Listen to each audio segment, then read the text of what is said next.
Jeg vil fortelle deg historien om hvordan jeg klarte å bestå norskprøven muntlig på B1-nivå. Det var ikke lett, men det var mulig. Og jeg håper min historie kan hjelpe deg hvis du er i samme situasjon. Jeg kom til Norge for litt over 2 år siden.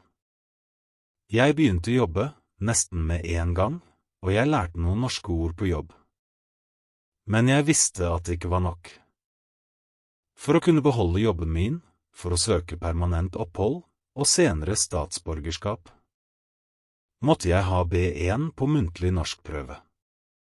Det var et krav.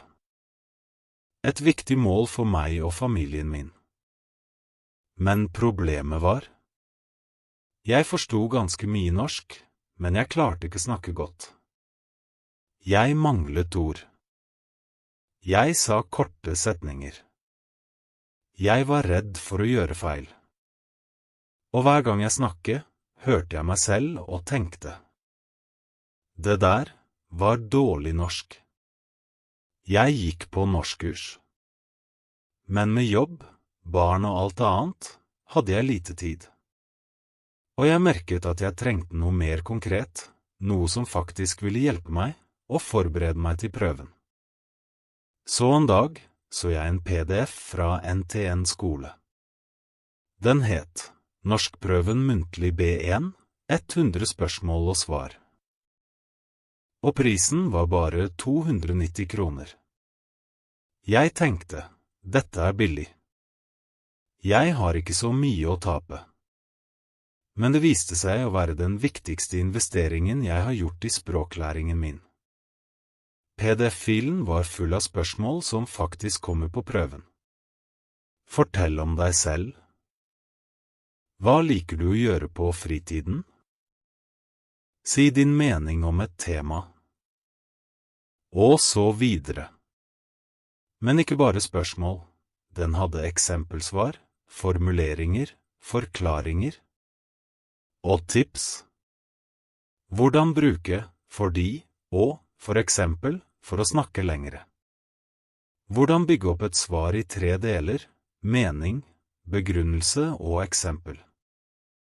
Jeg laget min egen metode.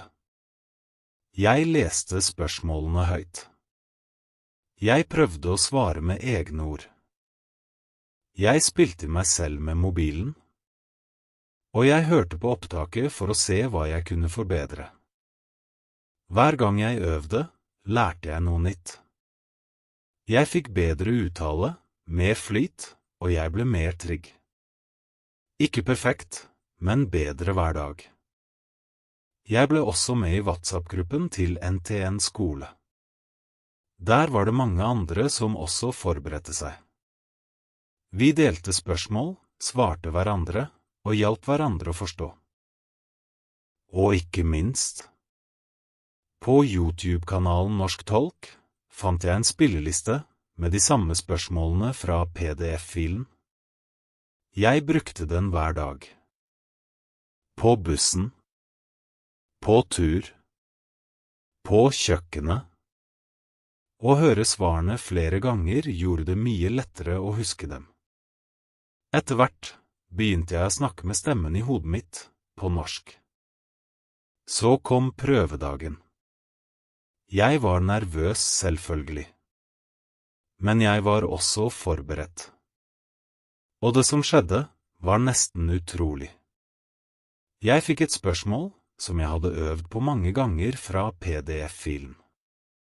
Jeg svarte klart og rolig. Jeg brukte bindeord.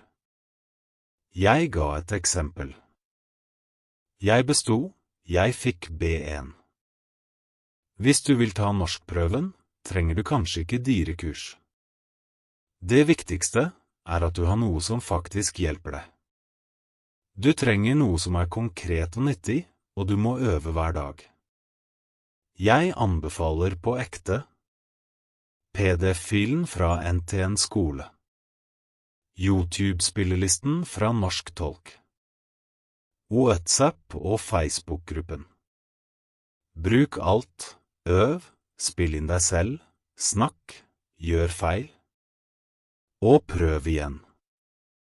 Du kan klare det, akkurat som jeg gjorde.